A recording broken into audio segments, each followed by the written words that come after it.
Hi friends, ஒரு cup அவல் சேர்த்து ரொம்ப சுவையான ஒரு ஈவினிங் ஸ்நாக்ஸ் எப்படி செய்யறதுன்னு பார்க்க போகிறோம். பட்டர் முறுக்கு செய்ய போகிறோம். அவல் சேர்த்து செய்யும்போது முறுக்கு நல்லா கிறிஸ்பியாக இருக்கும். முதல்ல ஒரு பேனில் ஒரு கப் அவல் சேர்த்துக்கலாம். நான் மெஷரிங் கப்பில் எடுத்திருக்கேன். இது கூட அரை கப் பொட்டுக்கடலை சேர்த்துக்கலாம்.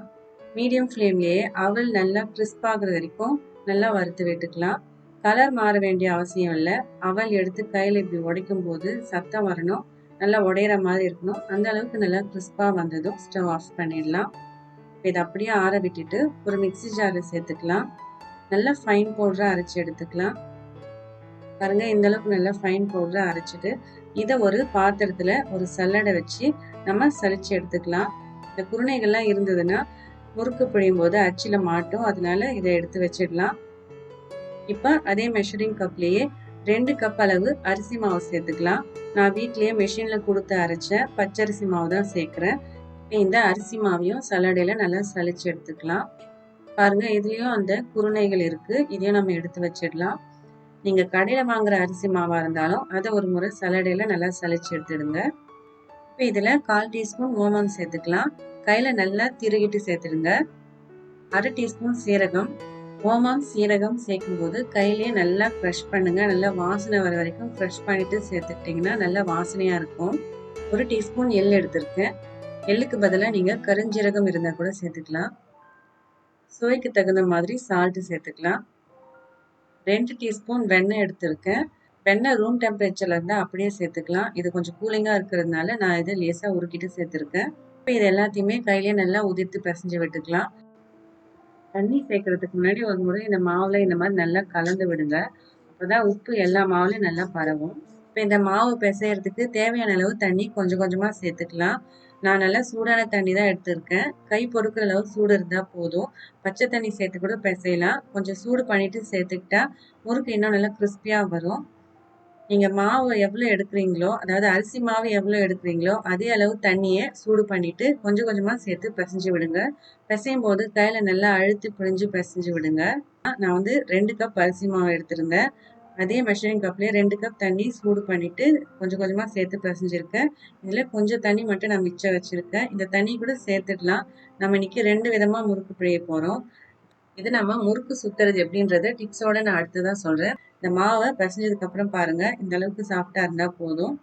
மாவு பிசைஞ்சதுக்கு அப்புறம் இந்த மாதிரி ஒரு காட்டன் துணி போட்டு மூடி வைங்க. அப்பதான் மாவு வந்து ட்ரை ஆகாம இருக்கும். இப்ப நேரடியா எண்ணெயில முறுக்கு எப்படி போடுறதுன்றது முதல்ல பார்த்துடலாம். இப்ப முறுக்கு பிழியிற அச்சு எடுத்துக்கலாம். இதுல அச்சு உள்ள சுத்தி எண்ணெய் விட்டுக்கலாம். இந்த பிளேட்லயும் எண்ணெய் விட்டுக்கலாம். எண்ணெய் விட்டு நல்லா தடவி விட்டதும் கொஞ்சமா மாவு எடுத்து அச்சுல போடலாம். 3/4 பங்கு வரைக்கும் போடுங்க. அப்பதான் நமக்கு முறுக்கு பிழியறதுக்கு ஈஸியா இருக்கும். இதை க்ளோஸ் பண்ணிட்டு நம்ம நேரடியாவே எண்ணெய் சூடானதும் இதை புழிஞ்சு விட்டுக்கலாம். அடுப்பு வந்து மீடியம் ஃப்ளேம்லயே வைங்க. பிழியும் போதே இதை இந்த மாதிரி கட் பண்ணி விட்டுடுங்க. இந்த மாதிரி முறுக்கு பிழியறது வந்து பிகினர்ஸ் கூட பண்ணலாம். ஈஸியா இருக்கும். இந்த பொங்குறதெல்லாம் நல்லா அடங்குற வரைக்கும் நம்ம இதை டிஸ்டர்ப் பண்ணக்கூடாது. நல்லா பொங்குறதெல்லாம் அடங்குனதுக்கு அப்புறமா இதை திருப்பி போட்டு இன்னொரு பக்கமும் நல்லா ஃப்ரை பண்ணிடலாம். இந்த நுரெல்லாம் அடங்கினாலும் லேசா நிறம் மாறுற வரைக்கும் வெயிட் பண்ணி எடுத்தீங்கன்னா முறுக்கு நல்லா கிறிஸ்பியா இருக்கும். முறுக்கு சுத்துறதுக்கு நான் ஒரு காட்டன் துணி எடுத்திருக்கேன். முறுக்கு சுத்தும் போது உங்களுக்கு கட் ஆகாம வரதுக்கு மாவுல லேசா தண்ணி தெளிச்சு பிசைஞ்சிட்டு அதுக்கப்புறமா அச்சுல போடுங்க. அப்போ வந்து உங்களுக்கு கட் ஆகாம முறுக்கு ஈஸியா சுத்த வரும். நீங்க வந்து முறுக்கு சுத்துறதுக்கு ஜல்லிக்கரண்டி யூஸ் பண்ணலாம். ஜல்லிக்கரண்டியில எண்ணெய் தடவிட்டு அது மேல கூட பிழியலாம். வாழை இலை இல்ல பிளாஸ்டிக் கவர் கூட யூஸ் பண்ணலாம். ஆனா இந்த மாதிரி காட்டன் துணியில போட்டு பாருங்க, ரொம்ப ஈஸியா இருக்கும். ஒரு 3-4 முறுக்கு சுத்தி விட்டதுக்கு அப்புறமா எண்ணெய் சூடானதும் இது நாம கையிலேயே இப்படி எடுத்துக்கலாம். சூடான எண்ணெயில மெதுவா இதை எண்ணெயில விடுங்க. சட்டியில எத்தனை முறுக்கு போட வருதோ அது வரைக்கும் போட்டுட்டு மீடியம் ஃப்ளேம்லயே இந்த நுரை நல்லா அடங்குற வரைக்கும் ஃப்ரை பண்ணிடலாம். அதுக்கப்புறமா லேசா கலர் மாறட்டும். கலர் மாற வரைக்கும் நீங்க வெயிட் பண்ணீங்கன்னா முறுக்கு வந்து நல்ல கிறிஸ்பியா இருக்கும். திருப்பி போட்டு 2 பக்கமும் நல்லா கலர் மாறினதுக்கு அப்புறம் எடுத்துக்கலாம். நம்ம முதல்ல போட்ட அந்த முறுக்குக்கும் இந்த முறுக்குக்குமே கலர்லயே நிறைய வித்தியாசம் இருக்கு பாருங்க. அதே மாதிரிதான் கிறிஸ்பினஸ்லயும் நிறைய வித்தியாசம் இருக்கும்.